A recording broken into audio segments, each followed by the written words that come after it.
സ്നേഹം നിറയും ദൈവസ്വരം കാതോർക്കാം, ആശ്വാസം നേടാം, ഹൃത്തിനുള്ളിൽ ജീവൻ നൽകും വചനം, തിരുവചനം.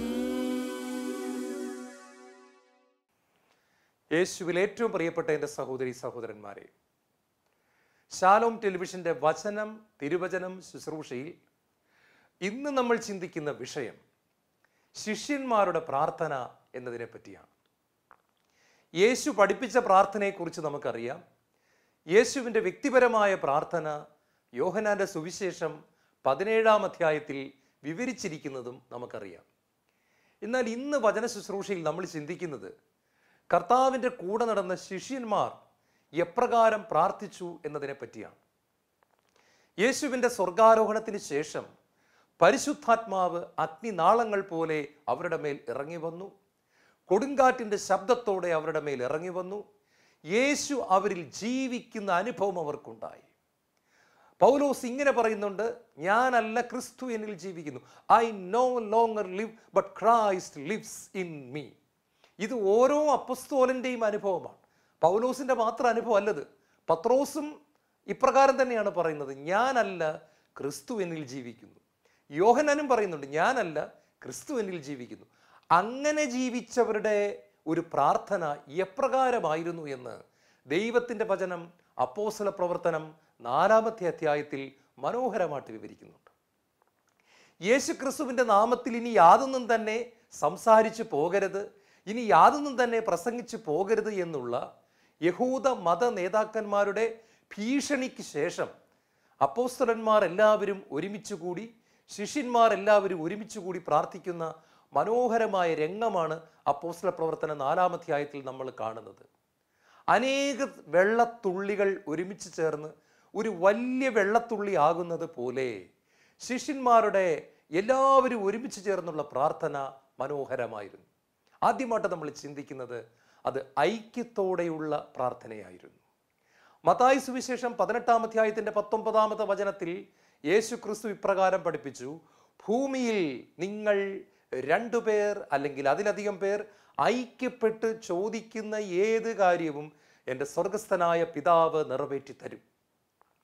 കർത്താവായ യേശു ക്രിസ്തുവിൻ്റെ തിരു അധരങ്ങളിൽ നിന്ന് പുറപ്പെട്ട ഈ തിരുവചനങ്ങൾ തൊട്ടടുത്തിരുന്ന് കേട്ടിരുന്ന ശിഷ്യന്മാർക്ക് ഐക്യത്തിൻ്റെ ഇമ്പോർട്ടൻസ്, ഐക്യത്തിൻ്റെ പ്രാധാന്യം വളരെ നന്നായിട്ട് അറിയാമായിരുന്നു. അവർക്കറിയാമായിരുന്നു, പ്രാർത്ഥനാ സമയത്ത് മാത്രം കൈകൾ കോർത്തു പിടിച്ചാൽ പോരാ, പ്രാർത്ഥന കഴിഞ്ഞുള്ള ജീവിതത്തിൻ്റെ വേളകളിലും അനുദിന ജീവിത നിമിഷങ്ങളിലും അവരുടെ ഹൃദയം ഒട്ടിയിരിക്കണമെന്ന് അവർക്കറിയാമായിരുന്നു. പലപ്പോഴും പ്രിയപ്പെട്ടവരെ, നമ്മുടെ പ്രാർത്ഥനാ ഗ്രൂപ്പുകളിൽ നമ്മൾ കൈകോർത്ത് പിടിക്കാറുണ്ട്. അതിൽ തന്നെ യാതൊരു തെറ്റുമില്ല. പക്ഷെ ഒരു കാര്യമുണ്ട്, ആ കൈകോർത്ത് പിടിക്കുന്നത് കൊണ്ട് മാത്രം കാര്യമില്ല, ഹൃദയം ഐക്യത്തിലായിരിക്കണം. അതാണ് ദൈവം ആഗ്രഹിക്കുന്നത്. ഹൃദയങ്ങൾ തമ്മിലുള്ള ഐക്യത്തിൻ്റെ പുറമേയുള്ള അടയാളമായിട്ടാണ് ശരിക്കും പറഞ്ഞാൽ നമ്മൾ കൈകൾ കോർത്ത് പിടിക്കേണ്ടത്. ഹൃദയം പലപ്പോഴും ദൂരെയായിരിക്കുന്ന സമയത്ത് നമ്മൾ കരങ്ങൾ കോർത്ത് പിടിച്ച് പ്രാർത്ഥിക്കുന്നത് കൊണ്ടാണ് പലപ്പോഴും ഈ വചനം നമ്മിൽ മാംസം ധരിക്കാത്തത്. യേശു പറഞ്ഞു, ഭൂമിയിൽ 2 പേർ ഐക്യപ്പെട്ട് ചോദിക്കുന്ന എന്ത് കാര്യവും എൻ്റെ സ്വർഗസ്ഥനായ പിതാവ് നിറവേറ്റി തരും. യേശു പറയുന്നുണ്ട്, ആകാശവും ഭൂമിയും കടന്നു പോകും, എൻ്റെ വചനങ്ങൾക്ക് വള്ളിയോ പുള്ളിയോ മാറുകയില്ലെന്നാണ് പറഞ്ഞത്. അങ്ങനെയാണെങ്കിൽ പ്രിയപ്പെട്ട സഹോദരങ്ങളെ, 2 പേർ ഐക്യത്തോടെ യോജിച്ച് പ്രാർത്ഥിച്ചാൽ എന്ത് കാര്യവും കിട്ടുമെന്ന് ശിഷ്യന്മാർക്ക് ഉറപ്പായിരുന്നു. അവരെല്ലാവരും ഒരു ഹൃദയമായി, അവരെല്ലാവരും ഒരു മനസ്സായി, അവരെല്ലാവരും ഒരു ആത്മാവായി. ശരീരം പലതായിരുന്നെങ്കിലും അവരുടെ മനസ്സ് ഐക്യത്തിൽ ഒന്നായി, ഹൃദയങ്ങൾ ഐക്യത്തിൽ ഒന്നായി, ആത്മാവ് ഐക്യത്തിൽ ഒന്നായി അവർ ഒരുമിച്ച് പ്രാർത്ഥിക്കുകയാണ്. 133-ാം സങ്കീർത്തനം മനോഹരമാണ്. ഇപ്രകാരമാണത് പറയുന്നത്, സഹോദരങ്ങൾ ഏക മനസ്സോടെ വസിക്കുന്നത് എത്ര സന്തോഷപ്രദമാണ്.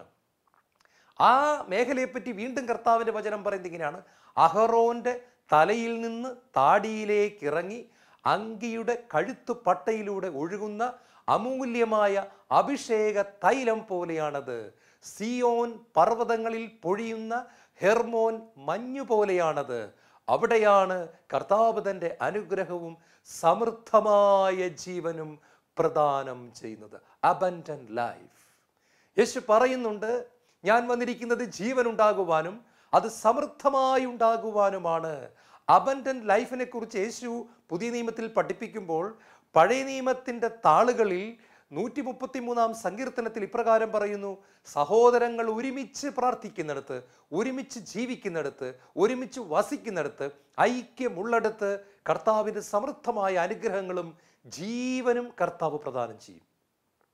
ഈശോയിൽ പ്രിയപ്പെട്ടവരെ, ഒരു ഭവനത്തിൽ ഭാര്യയും ഭർത്താവും സ്നേഹത്തിൽ ജീവിക്കുന്നവരാണെങ്കിൽ പിണക്കങ്ങൾ ഉണ്ടാകത്തില്ല എന്നൊന്നും ഞാൻ പറയുന്നില്ല.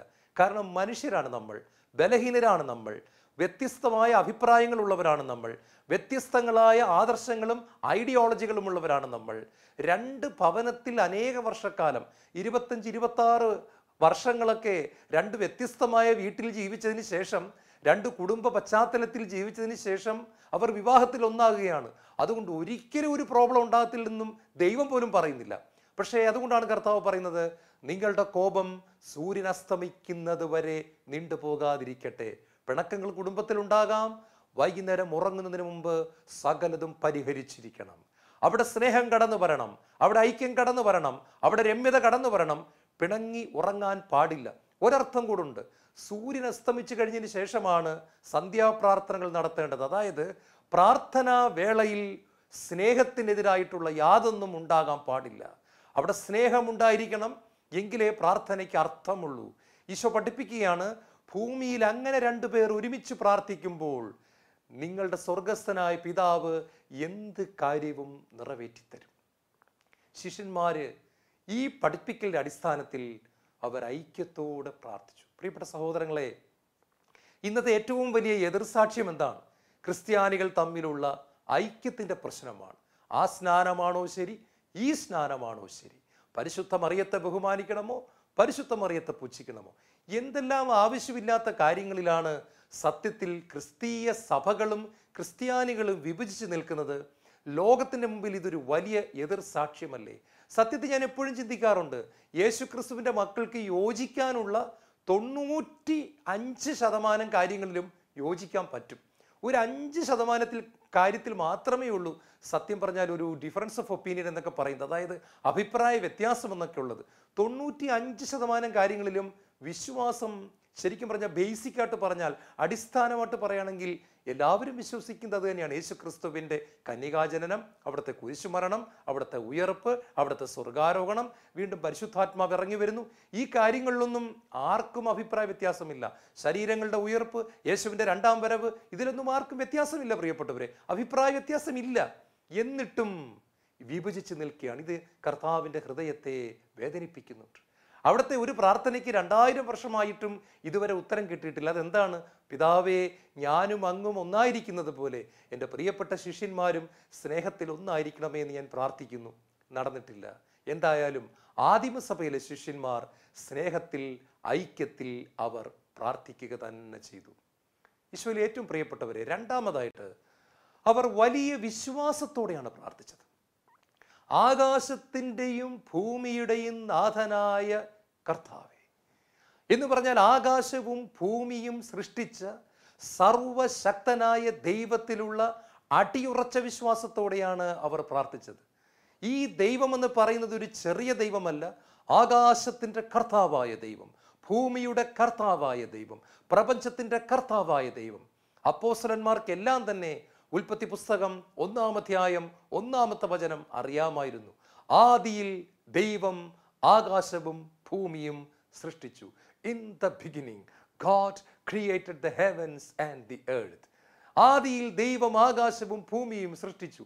അങ്ങനെ ആകാശത്തെയും ഭൂമിയെയും സൃഷ്ടിച്ച സർവശക്തനായ ദൈവത്തിലുള്ള അടിയുറച്ച വിശ്വാസത്തോടു കൂടെയാണ് ശിഷ്യന്മാർ പ്രാർത്ഥിക്കുന്നത്. പ്രിയപ്പെട്ട സഹോദരങ്ങളെ, മർക്കോസിന്റെ സുവിശേഷം 9-ാമത്തെ അധ്യായം 23-ാമത്തെ തിരുവചനം പറയുന്നു, വിശ്വസിക്കുന്നവന് സകലതും സാധിച്ചു കിട്ടും. മർക്കോസിന്റെ സുവിശേഷം 11-ാം അധ്യായം 24-ാം തിരുവചനം പറയുന്നു, വിശ്വാസത്തോടെ ഈ മലയോട് ഇവിടെ നിന്ന് മാറി കടൽ ചെന്ന് വീഴാൻ പറഞ്ഞാൽ അത് ചെന്ന് വീഴുക തന്നെ ചെയ്യും. മത്തായി സുവിശേഷം 21-ാം അധ്യായം 22-ാമത്തെ തിരുവചനം പറയുന്നു, വിശ്വാസത്തോടെ പ്രാർത്ഥിക്കുന്നത് ലഭിക്കുക തന്നെ ചെയ്യും. ശിഷ്യന്മാർക്കറിയാമായിരുന്നു തങ്ങളുടെ ദൈവം ചെറിയവനല്ല, തങ്ങളുടെ ദൈവം കൈയില്ലാത്തവനല്ല, കണ്ണില്ലാത്തവനല്ല, ചിന്താശക്തി ഇല്ലാത്തവനല്ല. തങ്ങളുടെ ദൈവം ജീവനുള്ള ദൈവമാണ്, കൈയുള്ള ദൈവം, പ്രവർത്തിക്കുന്ന ദൈവം, പ്രവർത്തിക്കാൻ ഓടി വരുന്ന ദൈവം, കണ്ണുനീര് കാണുന്ന ദൈവം, നിലവിളി കേൾക്കുന്ന ദൈവം, മനസ്സലിയുന്ന ദൈവം, കരം കുറുകിപ്പോയിട്ടില്ലാത്ത ദൈവം. യെശയ്യായുടെ പുസ്തകത്തിൽ അവിടുന്ന് പറയുന്നുണ്ട്, രക്ഷിക്കാനാവാത്തവണ്ണം എൻ്റെ കൈകൾ കുറുകിപ്പോയോ, എൻ്റെ കരങ്ങൾ ചെറുതായി പോയോ എന്ന് ചോദിക്കുന്ന ആ സർവശക്തനായ ദൈവത്തിലുള്ള അടിയുറച്ച വിശ്വാസത്തോടു കൂടിയാണ് ശിഷ്യന്മാർ പ്രാർത്ഥിച്ചത്. പ്രിയപ്പെട്ട സഹോദരങ്ങളെ, ഹെബ്രായ ലേഖനം 11-ാം അധ്യായത്തിന്റെ 6-ാമത്തെ വചനത്തിൽ പറയുന്നുണ്ട്, വിശ്വാസം കൂടാതെ ദൈവത്തെ പ്രസാദിപ്പിക്കുക സാധ്യമല്ല. ദൈവസന്നിധിയിലേക്ക് കടന്നു വരുന്നവർ ദൈവമുണ്ട് എന്നും തന്നെ അന്വേഷിക്കുന്നവർക്ക് പ്രതിഫലം കിട്ടുമെന്നും ഉറച്ചു വിശ്വസിക്കണം. കർത്താവിന്റെ വചനം പറയുകയാണ്, ദൈവത്തിന്റെ സന്നിധിയിലേക്ക് കടന്നു വരുന്നവർ ദൈവമുണ്ടെന്ന് ഉറച്ചു വിശ്വസിക്കണം. തന്നെ പൂർണ്ണ ഹൃദയത്തോടെ അന്വേഷിച്ചാൽ പ്രതിഫലം കൊടുക്കുന്നൊരു ദൈവമുണ്ടെന്നും ഉറച്ചു വിശ്വസിക്കണം. എന്നിട്ട് പറയാണ്, വിശ്വാസം കൂടാതെ ദൈവത്തെ പ്രസാദിപ്പിക്കുക സാധ്യമല്ല. മണിക്കൂറുകൾ പ്രാർത്ഥിച്ചാലും ദിവസങ്ങളോളം ഉപവാസമെടുത്താലും ദൈവം എൻ്റെ പ്രാർത്ഥനയ്ക്ക് മറുപടി തരുമെന്നുള്ള വിശ്വാസമില്ല എന്നുണ്ടെങ്കിൽ ആ പ്രാർത്ഥനകൾ നമ്മളുടെ ഭവനത്തിൻ്റെ മേൽക്കൂരയിൽ തട്ടി തിരിച്ചു വരുന്നുവെന്നാണ് കർത്താവിൻ്റെ വചനം നമ്മളെ ഓർമ്മിപ്പിക്കുന്നത്. പ്രിയപ്പെട്ട സഹോദരങ്ങളെ, അതുകൊണ്ട് നമ്മൾ രണ്ടാമത് ചിന്തിക്കുന്നു, ശിഷ്യന്മാർ ഉറച്ച വിശ്വാസത്തോടു കൂടി തന്നെയാണ് പ്രാർത്ഥിച്ചത്. മൂന്നാമത്, അവർ ദൈവവചനം ഏറ്റുപറഞ്ഞുകൊണ്ടാണ് പ്രാർത്ഥിച്ചത്.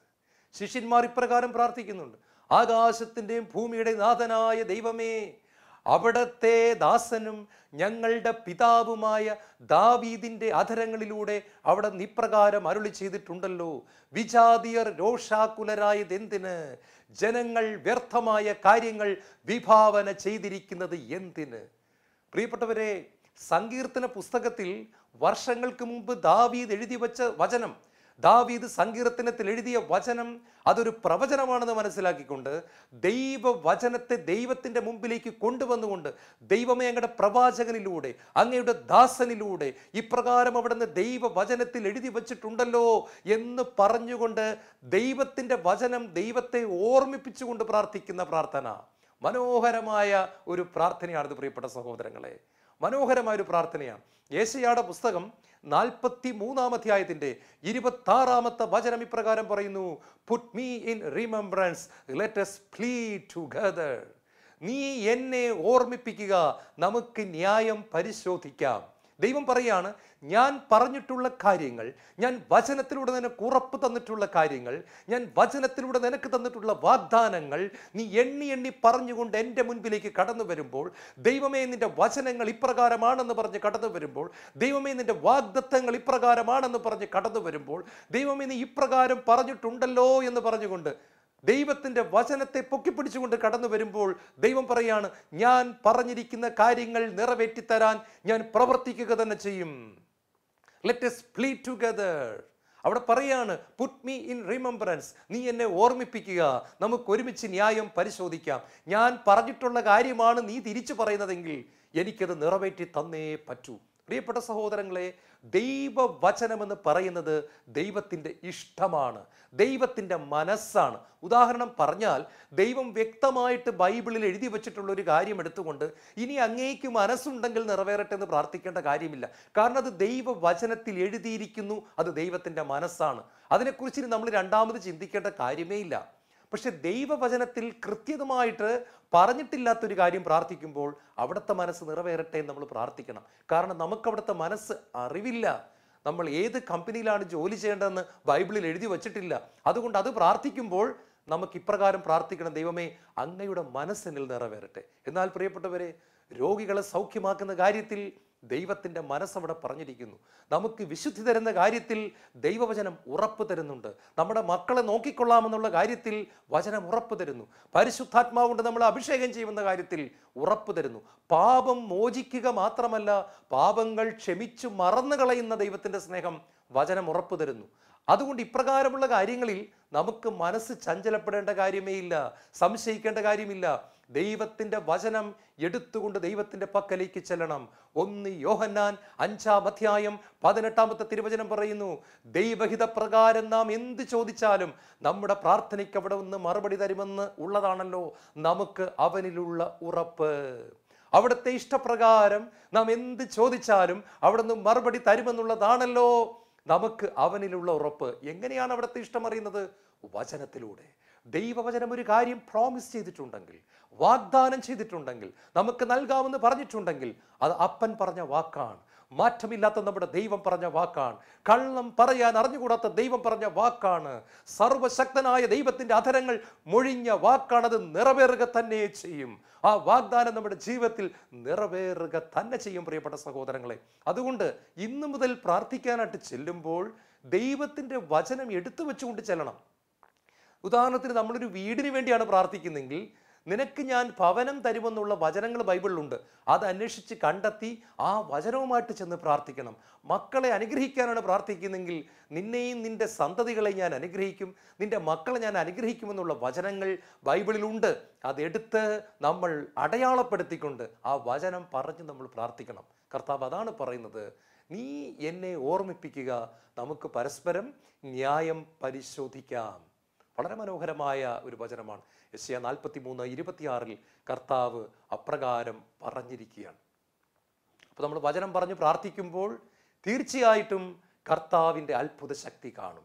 അടുത്തതായിട്ട് നമ്മൾ ചിന്തിക്കുന്നത് ശിഷ്യന്മാർ ചെയ്ത മറ്റൊരു പ്രത്യേകത, അവർ സ്പെസിഫിക് ആയിട്ട് കാര്യം പറഞ്ഞു എന്നുള്ളതാണ്. അതായത് എന്താണ് ദൈവത്തിൽ നിന്ന് വേണ്ടത് എന്ന് എങ്ങും തൊടാത്ത മട്ടിലുള്ള ഒരു പ്രാർത്ഥനയല്ല അവർ പ്രാർത്ഥിച്ചത്. അവർ കൃത്യമായിട്ട് പ്രാർത്ഥിച്ചു. അവർ ഇപ്രകാരം പ്രാർത്ഥിക്കുകയാണ്: ആകാശത്തിൻ്റെയും ഭൂമിയുടെയും നാഥനായ പിതാവേ, അവിടുത്തെ ദാസനായ യേശുവിൻ്റെ നാമത്തിൽ അത്ഭുതങ്ങളും അടയാളങ്ങളും രോഗശാന്തികളും പ്രവർത്തിക്കാൻ അവിടുത്തെ കരം നീട്ടണമേ, അവരുടെ ഭീഷണികളെ അവിടെ നിന്ന് ശ്രദ്ധിക്കണമേ. രണ്ട് കാര്യമാണ് പറയുന്നത്. ഒന്ന്, ശത്രുക്കളുടെ ഭീഷണിയെ ദൈവമേ അവിടെ നിന്ന് ശ്രദ്ധിക്കണം. രണ്ട്, അവിടുത്തെ ദാസനായ യേശുവിൻ്റെ നാമത്തിൽ അത്ഭുതങ്ങൾ, അടയാളങ്ങൾ, രോഗശാന്തികൾ സംഭവിക്കാൻ സ്വർഗത്തിലെ ദൈവമേ കരം നീട്ടണമേ. വളരെ കൃത്യതയോടെയുള്ള പ്രാർത്ഥനയാണ്. നമ്മൾ പ്രാർത്ഥിക്കും ഇതുപോലെ തന്നെ പ്രാർത്ഥിക്കണം. ഈശോ ബർത്തമയൂസിനോട് ചോദിക്കുന്നുണ്ട്, ഞാൻ നിനക്ക് വേണ്ടി എന്ത് ചെയ്യണമെന്നാണ് നീ ആഗ്രഹിക്കുന്നത്? കൃത്യമായിട്ടുള്ള ഒരു മറുപടി ദൈവം പ്രതീക്ഷിക്കുകയാണ്. ദൈവത്തിന് നമ്മുടെ പ്രശ്നം അറിഞ്ഞുകൂടാഞ്ഞിട്ടൊന്നും അല്ല പ്രിയപ്പെട്ടവരെ. നമ്മളെ ദൈവം പ്രാർത്ഥിക്കാൻ പഠിപ്പിക്കുകയാണ്, കൃത്യമായ രീതിയിൽ പ്രാർത്ഥിക്കാൻ പഠിപ്പിക്കുകയാണ്. അതുപോലെ തന്നെ 38 വർഷമായിട്ട് തളർവാദ രോഗിയായിട്ട് ബെത്സൈദ കുളക്കരയിൽ കിടന്നവനോട് യേശു ചോദിക്കുന്നുണ്ട്, സുഖം പ്രാപിക്കാൻ നിനക്ക് ആഗ്രഹമുണ്ടോ? സുഖം പ്രാപിക്കാൻ നിനക്ക് ആഗ്രഹമുണ്ടോ? കണ്ടോ? അപ്പൊ കൃത്യമായിട്ട് നമ്മളെ കൊണ്ട് ഇത് പറയിക്കുകയാണ്. അതുപോലെ തന്നെ പ്രാർത്ഥിക്കാൻ പഠിപ്പിക്കുന്ന ഉപമയിൽ ഈശോ ഇപ്രകാരം പറയുന്നുണ്ട്, ഒരു വ്യക്തി തൻ്റെ സ്നേഹിതൻ്റെ അടുക്കൽ രാത്രി ചെന്നിട്ട് വാതിലിൽ മുട്ടിയിട്ട് പറയുകയാണ്, എൻ്റെ ഒരു സ്നേഹിതൻ രാത്രിയിൽ വന്നിരിക്കുന്നു, അതുകൊണ്ട് 3 അപ്പം എനിക്ക് തരിക. കണ്ടോ? 3 അപ്പം എനിക്ക് തരിക. കൃത്യമായിട്ടാണ് അവിടെ പ്രാർത്ഥിക്കാൻ പഠിപ്പിക്കുന്നത്. നമ്മൾ എങ്ങനെ പ്രാർത്ഥിക്കണമെന്നുള്ളത് ഈശോ വ്യക്തമായിട്ട് പഠിപ്പിക്കുക. എനിക്ക് എന്താണ് ആവശ്യമെന്ന് കൃത്യമായിട്ടും വ്യക്തമായിട്ടും പറഞ്ഞ് പ്രാർത്ഥിക്കാൻ ദൈവം നമ്മളെ ഈ വചനത്തിലൂടെ പഠിപ്പിക്കുകയാണ്. അതുകൊണ്ട് പ്രിയപ്പെട്ട സഹോദരങ്ങളെ, നമ്മുടെ ദൈവത്തോട് നമുക്ക് കുഞ്ഞുങ്ങളുടെ അഡ്മിഷനായിരിക്കാം, കുഞ്ഞുങ്ങളുടെ വിവാഹം നടക്കാത്ത കാര്യമായിരിക്കാം, മക്കളില്ലാത്ത അവസ്ഥയായിരിക്കാം, ജോലി കിട്ടാത്ത അവസ്ഥയായിരിക്കാം, പാപത്തിൽ നിന്ന് മോചനം കിട്ടാത്ത അവസ്ഥയായിരിക്കാം, വേണ്ടവണ്ണം പ്രാർത്ഥിക്കാൻ പറ്റാത്ത അവസ്ഥയായിരിക്കാം, ആത്മീയ ജീവിതത്തിൽ തകരുന്ന അവസ്ഥയായിരിക്കാം, സാമ്പത്തിക ബുദ്ധിമുട്ടുകളായിരിക്കാം, കടബാധ്യതകളായിരിക്കാം. നമ്മുടെ ദൈവത്തിൻ്റെ പക്കൽ കൃത്യമായിട്ട് ഇത് പറയുന്നതിന് യാതൊരു വിധത്തിലുള്ള മടിയും ആവശ്യമില്ല. വീണ്ടും ശിഷ്യന്മാർ പ്രാർത്ഥിച്ചത് യേശുവിൻ്റെ നാമത്തെ ഉയർത്തിക്കൊണ്ടാണ് അവർ പ്രാർത്ഥിച്ചത്. യേശുവിൻ്റെ നാമത്തെ മഹത്വപ്പെടുത്തിക്കൊണ്ടാണ് അവർ പ്രാർത്ഥിച്ചത്. യേശുവിൻ്റെ നാമത്തെ അവർ എക്സോൾട്ട് ചെയ്തു, അവർ ഉയർത്തിപ്പിടിച്ചു. നമുക്കറിയാം അവർ പ്രാർത്ഥിച്ചത് ഇങ്ങനെയാണ്: ആകാശത്തിൻ്റെയും ഭൂമിയുടെയും നാഥനായ പിതാവേ, അവിടുത്തെ ദാസനായ യേശുവിൻ്റെ നാമത്തിൽ, in the name of Jesus, in the mighty mighty mighty name of Jesus. യേശുവിൻ്റെ നാമത്തെ അവർ ഉയർത്തുകയാണ്. ആ പൊന്നു നാമത്തെ അവർ വാഴ്ത്തുകയാണ്. ആ പൊന്നു നാമത്തെ അവർ മഹത്വപ്പെടുത്തുകയാണ്. ആകാശത്തിനും ഭൂമിക്കും ഇടയിൽ നമുക്ക് വേണ്ടി കുരിശിൽ പിടഞ്ഞു മരിച്ച് ഉയർത്തെഴുന്നേറ്റ യേശുവിൻ്റെ നാമത്തെ അവർ ഉയർത്തുകയാണ്.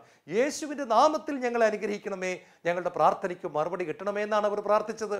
പിതാവേ, ഞങ്ങൾ ഒത്തിരി നല്ലവരാണ്, അതുകൊണ്ട് ഞങ്ങളെ അനുഗ്രഹിക്കണമേ എന്നല്ല. പിതാവേ, ഞങ്ങൾ പാറപ്പുറത്ത് മുട്ടുമേൽ നിന്ന് കൈവിരിച്ച് പിടിച്ചിരിക്കുകയാണ്, അതുകൊണ്ട് ഞങ്ങളെ അനുഗ്രഹിക്കണമേ എന്നല്ല. പിതാവേ, ഞങ്ങൾ കുപ്പിച്ചില്ലിട്ടിട്ട് പ്രാർത്ഥിക്കുകയാണ്, അതുകൊണ്ട് ഞങ്ങളെ അനുഗ്രഹിക്കണമേ എന്നല്ല. പിതാവേ, ഞങ്ങൾ 10 ദിവസമായിട്ട് പട്ടിണിയാണ്, അതുകൊണ്ട് ഞങ്ങളെ അനുഗ്രഹിക്കണമേ. നോ നോ നോ, അതല്ല അവർ പറഞ്ഞത്. In the name of Jesus, യേശുവിൻ്റെ നാമത്തിൽ, യേശുവിൻ്റെ യോഗ്യതയിൽ, യേശുവിൻ്റെ അനുസരണത്തിൻ്റെ യോഗ്യതയിൽ നമ്മൾ കരുണക്കുന്ത് ചൊല്ലുമ്പോൾ പ്രാർത്ഥിക്കുന്നില്ലേ, അത് കറക്റ്റ് പ്രാർത്ഥനയാണ്. എന്ന് വെച്ചാൽ യേശുവിൻ്റെ പീഡാസഹനത്തിൻ്റെ യോഗ്യതയിൽ ഞങ്ങളെ അനുഗ്രഹിക്കണമേ എന്നുള്ള മനോഹരമായ പ്രാർത്ഥന. ശിഷ്യന്മാർ അപ്രകാരമാണ് പ്രാർത്ഥിക്കുന്നത്. കർത്താവേ, യേശുവിൻ്റെ നാമത്തിൽ. യോഹന്നാന്റെ സുവിശേഷം 16-ാം അധ്യായത്തിൻ്റെ 23-ാമത്തെ വാക്യത്തിൽ യേശു പറഞ്ഞു, സത്യം സത്യമായി ഞാൻ നിങ്ങളോട് പറയുന്നു, നിങ്ങൾ എൻ്റെ നാമത്തിൽ പിതാവിനോട് എന്ത് ചോദിച്ചാലും അത് കിട്ടും. യോഹന്നാൻ 14:14 യേശു പറഞ്ഞു, നിങ്ങൾ എൻ്റെ നാമത്തിൽ എന്നോട് എന്ത് ചോദിച്ചാലും അത് കിട്ടും. ഫിലിപ്പി ലേഖനം 2-ാം അധ്യായത്തിൻ്റെ 9 മുതൽ വായിക്കുമ്പോൾ കാണാം, യേശുവിൻ്റെ നാമത്തെ ദൈവം അത്യധികം ഉയർത്തി. സ്വർഗത്തിലും ഭൂമിയിലും പാതാളത്തിലുമുള്ള എല്ലാ മുട്ടുകളും അവൻ്റെ മുമ്പിൽ മടങ്ങുന്നതിനും യേശു ക്രിസ്തു കർത്താവാണെന്ന് എല്ലാ തരങ്ങളും ഏറ്റുപറയുന്നതിനും വേണ്ടിയിട്ടാണ്. പ്രിയപ്പെട്ട സഹോദരങ്ങളെ, എല്ലാ നാമങ്ങൾക്കും മേലായ നാമമാണ് യേശുവിൻ്റെ നാമം. യേശുവിൻ്റെ നാമത്തിന് മുകളിൽ മറ്റൊരു നാമം ഇല്ല. The name above every other name. എല്ലാ നാമങ്ങൾക്കും മേലായ നാമം, എല്ലാ നാമങ്ങൾക്കും മുകളിൽ നിൽക്കുന്ന നാമം. കാരണം എല്ലാവരും എളിമപ്പെട്ടതിനേക്കാൾ യേശു തന്നെത്താൻ താഴ്ത്തി. ദൈവമായിരുന്നിട്ടും ദൈവത്തോടുള്ള സമാനത നിലനിർത്തേണ്ട കാര്യമായി പരിഗണിക്കാതെ തന്നെ ശൂന്യനാക്കി ദാസന്റെ രൂപം സ്വീകരിച്ചു. മനുഷ്യനെ പോലെ കാണപ്പെട്ടു. കുരിശുമരണം വരെ അനുസരണമുള്ളവനായി തന്നെ താഴ്ത്തി. അതിനാൽ ദൈവം അവനെ അത്യധികം ഉയർത്തി. അതുകൊണ്ട് ഈ യേശുവിൻ്റെ നാമത്തിൽ നമ്മൾ ചെല്ലുമ്പോൾ, നമ്മൾ പ്രാർത്ഥിക്കുമ്പോൾ പിതാവിനത് കേൾക്കാതിരിക്കാൻ പറ്റില്ല. ശിഷ്യന്മാർക്കത് അറിയാമായിരുന്നു. അവർ അതുകൊണ്ട് യേശുവിൻ്റെ നാമത്തെ ഉയർത്തിപ്പിടിക്കുകയാണ്. പ്രിയപ്പെട്ടവരെ, നമ്മൾ പ്രാർത്ഥിക്കുമ്പോൾ നമ്മൾ പാവങ്ങളെ സഹായിച്ചതിൻ്റെ പേരിലും നമ്മൾ സ്തോത്രക്കാഴ്ച കൊടുത്തതിൻ്റെ പേരിലും അതൊക്കെ ചെയ്യണം. പക്ഷേ നമ്മൾ ഉപവാസം എടുത്തതിൻ്റെ പേരിലും നമ്മൾ രാവിലെ 3 മണിക്ക് എഴുന്നേറ്റു അതുകൊണ്ട് എന്നെ അനുഗ്രഹിക്കണമേ, അങ്ങനെയല്ല പ്രാർത്ഥിക്കേണ്ടത്. അതൊക്കെ ചെയ്തോ, പക്ഷെ അതെല്ലാം മറന്നു കളഞ്ഞിട്ട് യേശുവിനെ മുന്നിൽ നിർത്തിക്കൊണ്ട് ചെല്ലണം. യേശുവിൻ്റെ കുരിശിൻ്റെ പുറകിൽ മറഞ്ഞു നിന്നുകൊണ്ട് പറയണം, പിതാവേ, എനിക്കൊന്നുമില്ല. I have nothing in my hand. എൻ്റെ കൈകളിലൊന്നുമില്ല, എനിക്കൊന്നുമില്ല പുകഴുവാൻ. എൻ്റെ സ്വഭാവം എന്തെങ്കിലും ഉണ്ടെങ്കിൽ അതുപോലും അങ്ങയുടെ ദാനമാണ്. എനിക്ക് എന്തെങ്കിലുമൊക്കെ നല്ലതുണ്ടെങ്കിൽ അത് അങ്ങ് തന്നതാണ്. എൻ്റേതെന്ന് പറയുവാൻ എനിക്ക് പാപം മാത്രമേയുള്ളൂ. ബാക്കി പ്രകാശമായിട്ടുള്ളതെല്ലാം, നന്മയായിട്ടുള്ളതെല്ലാം, പരിശുദ്ധിയായിട്ടുള്ളതെല്ലാം, സ്നേഹവുമായിട്ട് ബന്ധപ്പെട്ടത് എന്തെങ്കിലുമൊക്കെ എന്നിലുണ്ടെങ്കിൽ അത് അങ്ങ് തന്നതാണ് എൻ്റെ പിതാവേ. അതുകൊണ്ട് എനിക്ക് മഹത്വപ്പെടാൻ ഒന്നുമില്ല, പുകഴാനൊന്നുമില്ല. ഞാൻ വരുന്നത് എൻ്റെ യോഗ്യതയിലല്ല, എൻ്റെ നാമത്തിലല്ല, യേശുവിൻ്റെ നാമത്തിലാണ്. അവസാനമായിട്ട് മറുപടി കിട്ടിയ പ്രാർത്ഥനയാണ് ശിഷ്യന്മാരുടെ പ്രാർത്ഥന. അപ്പോസ്തല പ്രവർത്തനം 4 നമ്മൾ ഇങ്ങനെ കാണുന്നു, പ്രാർത്ഥന കഴിഞ്ഞപ്പോൾ അവർ സമ്മേളിച്ച സ്ഥലം കുലുങ്ങി. അവരെല്ലാവരും പരിശുദ്ധാത്മാവിനാൽ പൂരിതരായി ദൈവവചനം ധൈര്യത്തോടെ പ്രസംഗിച്ചു. ഹല്ലേലൂയ. പ്രാർത്ഥന കഴിഞ്ഞപ്പോൾ സമ്മേളിച്ചിരുന്ന സ്ഥലം കുലുങ്ങുന്ന വിധത്തിൽ ദൈവത്തിൻ്റെ പരിശുദ്ധാത്മാവിൻ്റെ അപരിമേയമായ പ്രവാഹമുണ്ടായി, ഒഴുക്കുണ്ടായി. അനോയിന്റിങ്, ദൈവത്തിൻ്റെ അഭിഷേകം ഇറങ്ങി വന്നു. ഭിത്തികൾ പോലും വിറച്ചുപോയി, മുറിക്ക് പോലും താങ്ങാൻ പറ്റിയില്ല. ജീവനില്ലാത്ത കെട്ടിടത്തിൻ്റെ കല്ലുകൾക്ക് പോലും ദൈവത്തിൻ്റെ ആത്മാവിൻ്റെ അഭിഷേകം ഏറ്റുവാങ്ങാൻ സാധിക്കാതെ വിറച്ചുപോയി. സമ്മേളന സ്ഥലം കുലുങ്ങി. ദൈവം വ്യക്തമായ രീതിയിൽ പ്രകടമായ അടയാളത്തോടെ ഒരിക്കൽ കൂടി അവരുടെ പ്രാർത്ഥനയ്ക്ക് മറുപടി കൊടുക്കുകയാണ്. പ്രിയപ്പെട്ട സഹോദരങ്ങളെ, യെശയ്യാ 65:24 പറയുന്നുണ്ട്, പ്രാർത്ഥിക്കും മുൻപേ ഞാൻ അവർക്ക് ഉത്തരമരുളും, വിളിക്കും മുൻപേ ഞാനത് കേൾക്കും. പ്രാർത്ഥിച്ച് തീരുന്നതിന് മുൻപേ ഞാനത് കേൾക്കും. വിളിക്കും മുൻപേ ഞാൻ അവർക്ക് ഉത്തരമരുളും, പ്രാർത്ഥിച്ച് തീരുന്നതിന് മുൻപേ ഞാനത് കേൾക്കും. കണ്ടു, വ്യക്തമായിട്ട് പറയാം. നമ്മൾ വിളിക്കുന്നതിന് മുമ്പേ, പ്രാർത്ഥിക്കുന്നതിന് മുമ്പേ ദൈവം മറുപടി തരും. സങ്കീർത്തനം 50:15 പറയുന്നു, അനർത്ഥകാലത്ത് നീ എന്നെ വിളിച്ചപേക്ഷിക്കുക, ഞാൻ നിന്നെ മോചിപ്പിക്കും. ദൈവം പറയുക, നിന്റെ കഷ്ടകാലത്ത് നീ കടന്നു പോകുമ്പോൾ നീ കൈയും കാലും ഇട്ടടിക്കരുത്, നീ ആത്മഹത്യയെപ്പറ്റി ചിന്തിക്കരുത്, നീ മദ്യപിച്ച് ജീവിതം തകർക്കാമെന്ന് ചിന്തിക്കരുത്, ഒരു ചീത്ത സിനിമ കാണാമെന്ന് വിചാരിക്കരുത്, പുകവലിച്ച് കളയാമെന്ന് വിചാരിക്കരുത്, അല്പം ലഹരി ഉപയോഗിക്കാമെന്ന് വിചാരിക്കരുത്. പകരം നീ എന്നെ വിളിച്ചപേക്ഷിക്കുക, ഞാൻ നിന്നെ മോചിപ്പിക്കും, നീ എന്നെ മഹത്വപ്പെടുത്തും. പ്രാർത്ഥനയ്ക്ക് മറുപടി തരുന്ന ഒരു നല്ല ദൈവം നമുക്കുണ്ട്. കർത്താവേ, ഇന്ന് തിരുവചനം ശുശ്രൂഷയിൽ ഈ വചനത്തിൻ്റെ അടിസ്ഥാനത്തിൽ ഞങ്ങളെ തന്നെ എളിമപ്പെടുത്തുന്നു. പ്രാർത്ഥിക്കുവാൻ ഞങ്ങൾ തീരുമാനമെടുക്കുന്നു. അപ്പോസ്തലന്മാർ പ്രാർത്ഥിച്ചതുപോലെ പ്രാർത്ഥിക്കുവാൻ ഞങ്ങൾക്ക് കൃപ തരണമേ. യേശുവേ സ്തോത്രം, യേശുവേ നന്ദി, യേശുവേ ആരാധന.